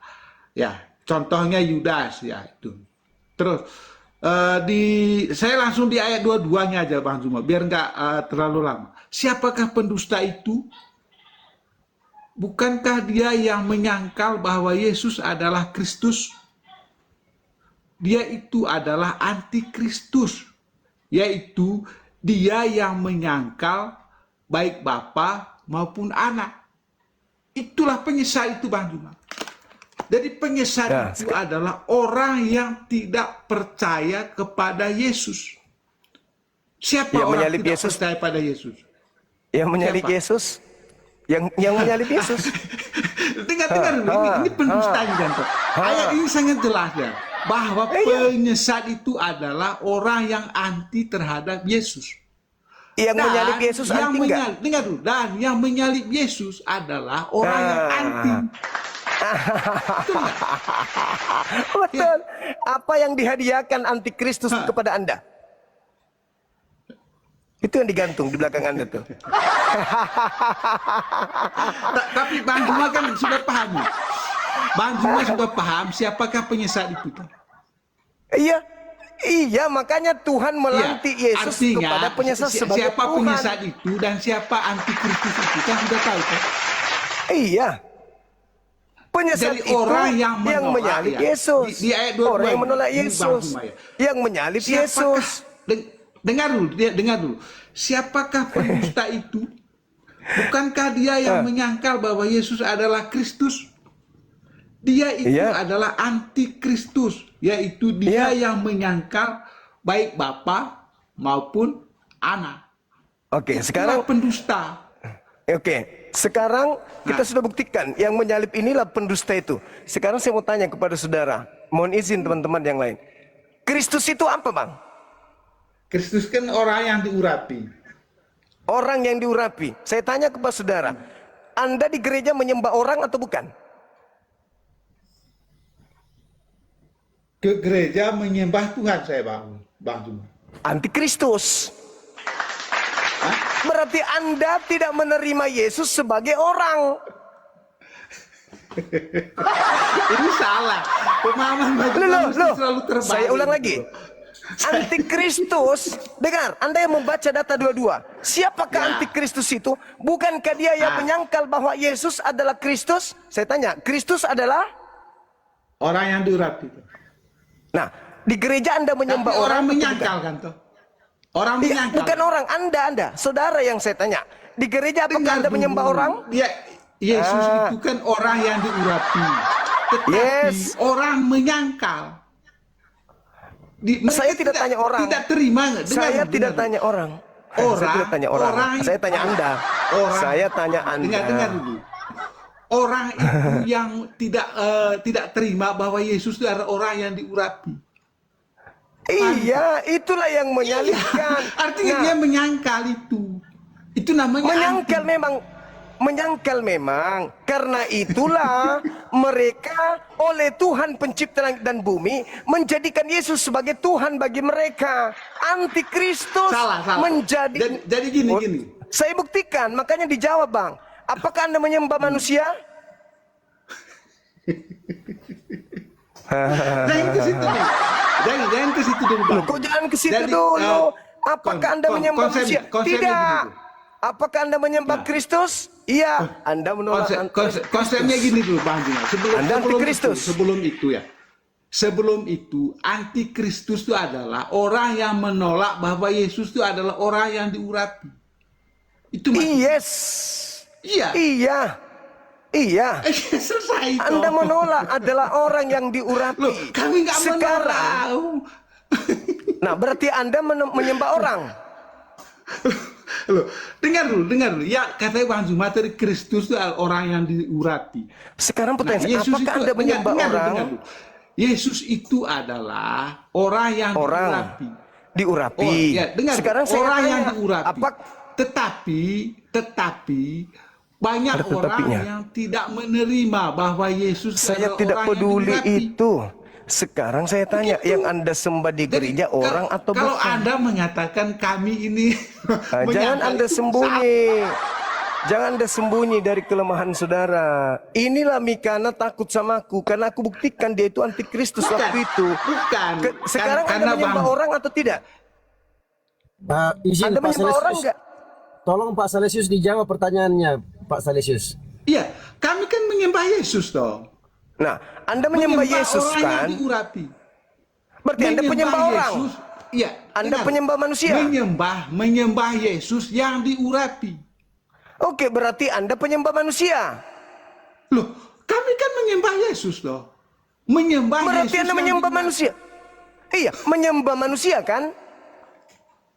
Loh, saya kan sudah jawab. Kami menyembah Yesus yang diurapi. yang diurapi. Yang Berarti diurapi. sama dengan Anda menyembah manusia. Lah, memangnya kenapa? Memangnya kenapa? Bukan memangnya kenapa? Saya tanya, berarti Anda penyembah manusia kan? Ya manusia yang Ayatnya jelas tuh, Bang. surga. Manusia yang sumbernya Saya dari tanya. surga. Berarti Anda menyembah manusia kan, Bang? Kan di situ kan Bang Juma mengatakan Kristus itu adalah orang yang diurapi, Iya. bukan Berarti Tuhan yang Anda- diurapi. Iya, berarti Anda menyembah Lah, iya orang tuh. kan? Lah, itu Enggak, jelas jujur tuh aja. orang yang diurapi. Berarti Anda menyembah orang kan? Loh, ya kami kan menyembah Yesus Juma. Berarti Anda menyembah orang kan? Loh, Menyembah orang yang diurapi. Berarti Anda menyembah orang kan? Anda menyembah orang atau Anda menyembah Tuhan? Mana yang Menyembah betul? orang